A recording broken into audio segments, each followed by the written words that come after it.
you ready? It's the Roundtable with me, Robert Bannon.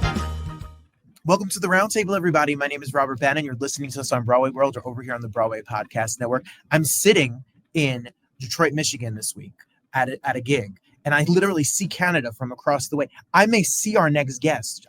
She waves, I might be able to wave and see her. I told her when I first met her off stage, off the screen, that she's booked, people. She has music out. She's in The Lion King. She's a movie with like really big movie stars in it. I'm exhausted for our next guest, and I'm going to hear, I want the whole story. I want the whole journey. We're going to listen to the music. We're going to follow her, and we're going to watch the movie and go see The Lion King over in Canada. Martina, trust me, if the United States is coming to buy Canada, we're taking you with us. I'm joking. It's great. It's great. Martina Ortiz Luis is here, and I'm so excited to welcome to the Roundtable. Oh, thank you. You might be the reason. You might be the reason we're trying to get you over here in the States.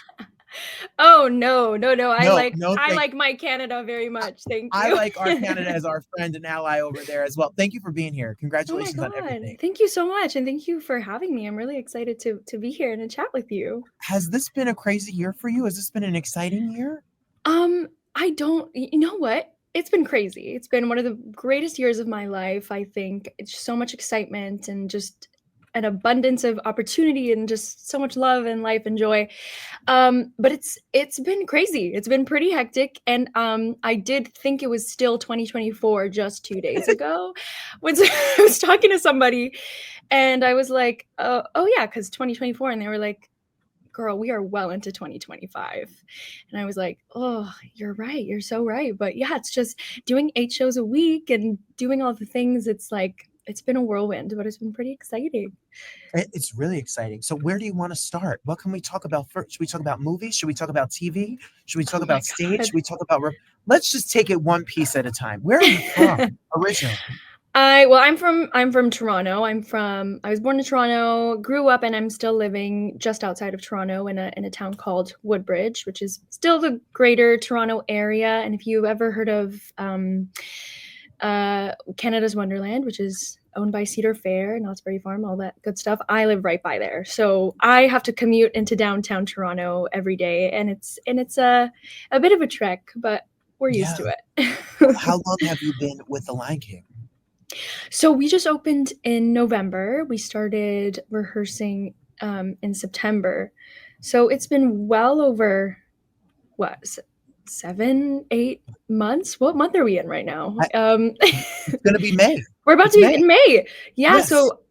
So it's been about almost 8 months coming on to, I think. How is the grind of doing 8 shows a week and be physically in this show with the excitement and the fun, but the costumes and the music and the hoopla of the whole thing? Oh my God. It's so great. I mean, this is my first professional theater gig ever. And for it to be The Lion King, which is the #1 show in the world, is just like, what an honor. What a great first experience. And, it's a lot of work. It's a lot. And our rehearsals very much felt like doing school every day again. And because as an ensemble member, I had to learn like all the songs. We sing like basically 3 hours straight in the entire show. I get like maybe 2 breaks in the entire show.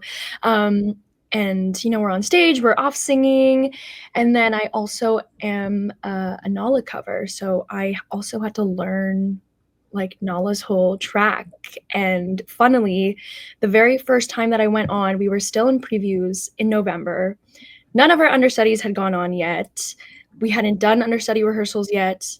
And our main Nala, the wonderful Camille, she lost her voice. And so I was here at my station getting ready to do my ensemble track for the day. We had media here. We were going to be taking photos. I'm like half done my makeup. And I get like pulled out by stage management. And they're like, literally the words that she said to me were, "Suit up." And I went, what? And so I had to learn all of Nala's track within like a matter of a few hours. And then I was on that night, which was a great introduction to the world of theater, honestly. But it was one of the most thrilling, most rewarding nights of my career, honestly. So yeah, it's been a whirlwind doing The Lion King, and I'm still not tired of doing it. It's a great show, and seeing the magic come alive every night and seeing how people react, because we come into the audience. If you're familiar with the show, it's really great to see like children and families reacting to it for the first time. So yeah, it's just been a really wild, interesting experience so far. It is the greatest. It is the hands down greatest opening number in Broadway theater history. It is get Princess of Wales Theater in Toronto is where we can see this production. If you're going to be visiting, or if you're going to Niagara Falls this summer, if you're doing something, make sure you check out this production when you're over there in Canada. Was the goal when you wanted to be an artist growing up to do TV and film? Was it to be a recording artist? Was it theater? Which kind of came first for you? It's been a long journey, and I think the goal was always to just obviously I have like big ambitions and goals, but I really just wanted to do art full time. I wanted to be able to perform and act and do all the things full time, make a living off of it, and just entertain people. But I actually started singing. I started singing supposedly when I was 2. That's what my parents say. And they realized that I could carry a tune after we had come home from a family party that had a lot of karaoke. And I came home like singing all of Mamma Mia or something like that. And so they were like, wait, she can actually hold a tune and she like knows the words, so let's try to see if we can put her in voice lessons. And so they put me in voice lessons when I was 3, and at first the teacher was really like, my first teacher, she was a little standoffish about whether or not to take me because I was too young, and like toddlers sometimes don't really have that attention span. But apparently I just sat there and I was completely mesmerized by how she was making these sounds come out of her mouth. And so that's where I started. I started doing like competitions and corporate events around 4 or 5. And then I just been singing all over Toronto and the country and doing all the things. I was always primarily doing like singing music gigs, and then acting came a bit later. But I'd always been interested in just like creating a world with your own imagination. I'm also an only child, so I think I very much had to rely on that, like entertaining myself and playing pretend. So I think that came a bit naturally, and I started getting into film and TV acting when I was 11 or 12, got my first agent at 15, booked at 15. Did I say that? 15. And then I booked my first gig at 18, and the rest has been history. Yeah. While we're talking about singing, while we're taking this piece by piece here, what can you say about if people are out here for the music, aside from TV, film, and The Lion King and theater? What can you tell us about something called Mad at Myself? Oh my goodness.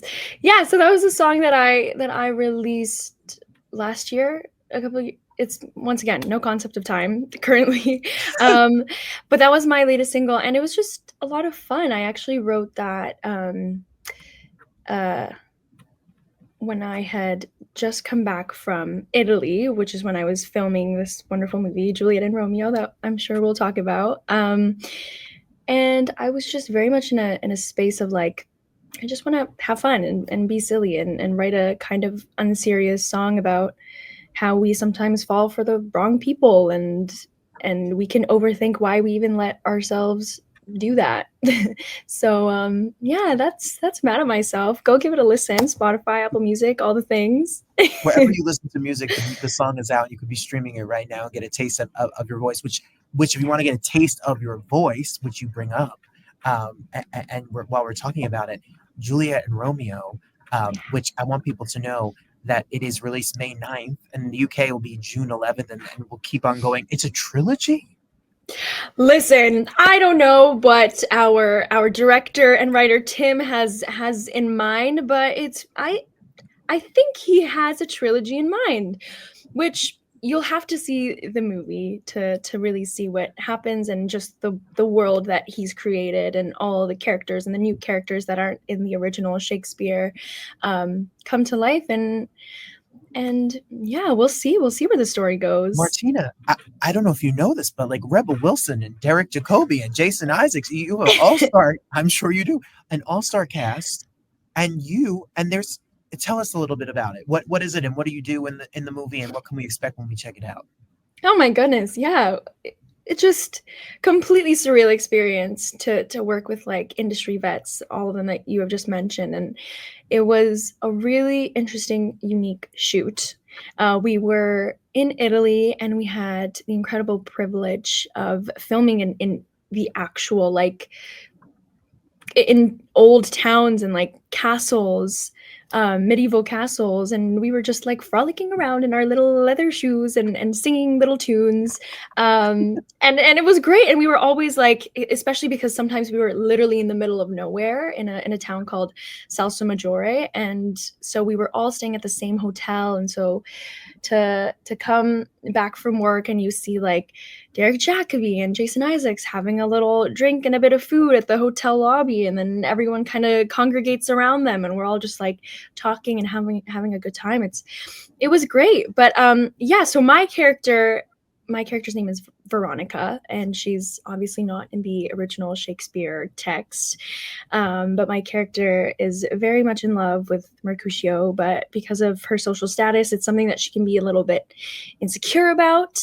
And then she has these wonderful musical moments in the film where she gets to perform for the whole town, and that's kind of her space where she can like put on a bit of a mask and like do sorry and have a good time.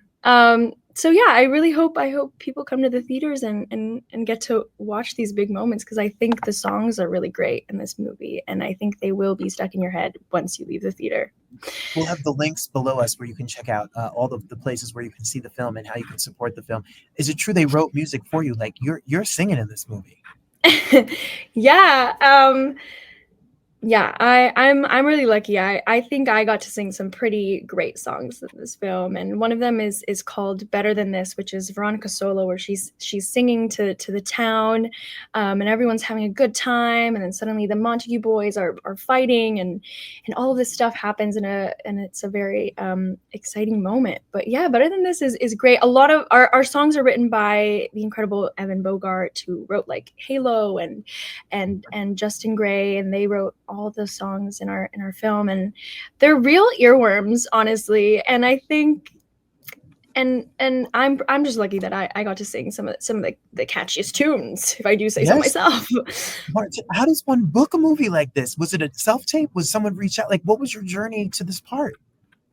Yeah, well, I think they did send out like an international casting notice. So I think it was Canada, the US, and the UK. And so I actually got sides for Juliet. I think when they were looking for younger women and younger men to audition for the film, they kind of gave everyone like Romeo and Juliet.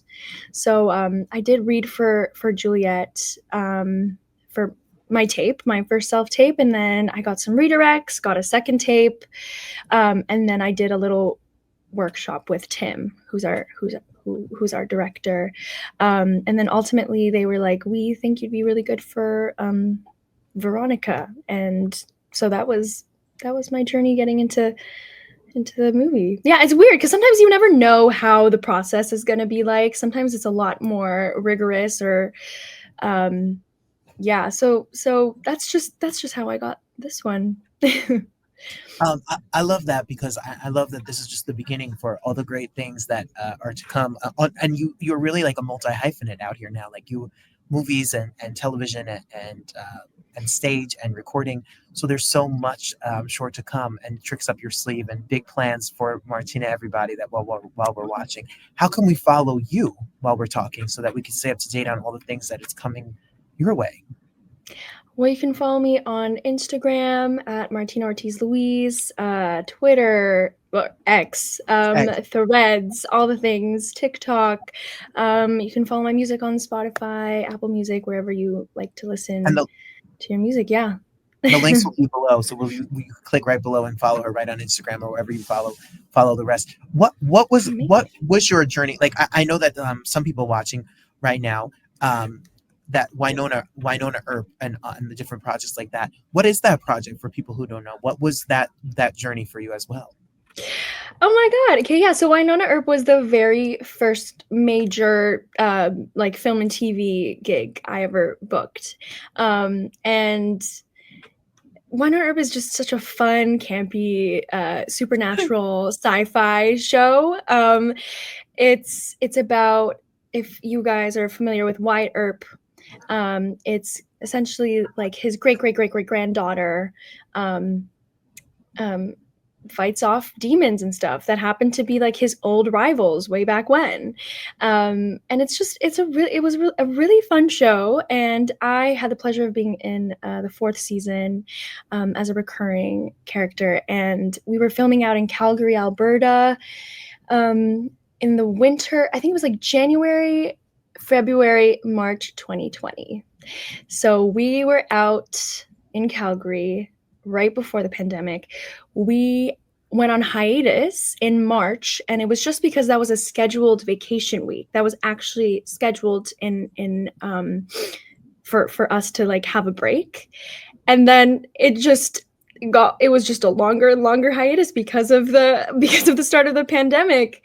But then we went back into July 2020, and we were the first production in all of North America, I think, to start filming in the pandemic, which was such a strange world. I was already so new to the world of like film and TV. And so to navigate like, you know, eating lunch separately from everybody and being masked up, and everyone was in different zones, you know, actors, crew and stuff like that. And, you know, limited people on set. It was so strange.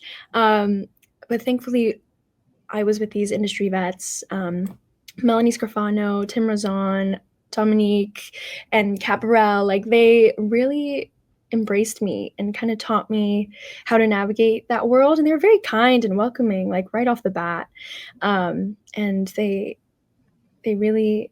helped me kind of get my start in this whole film, TV, acting world, and how to lead a work environment with love and kindness. And I think that's something that I've kind of taken with me to other, you know, places of work. But yeah, that's Wynonna Earp. It's great. And we have a great fandom. Like, they call themselves the Earpers, and we do cons all over the world, which is just like so sweet.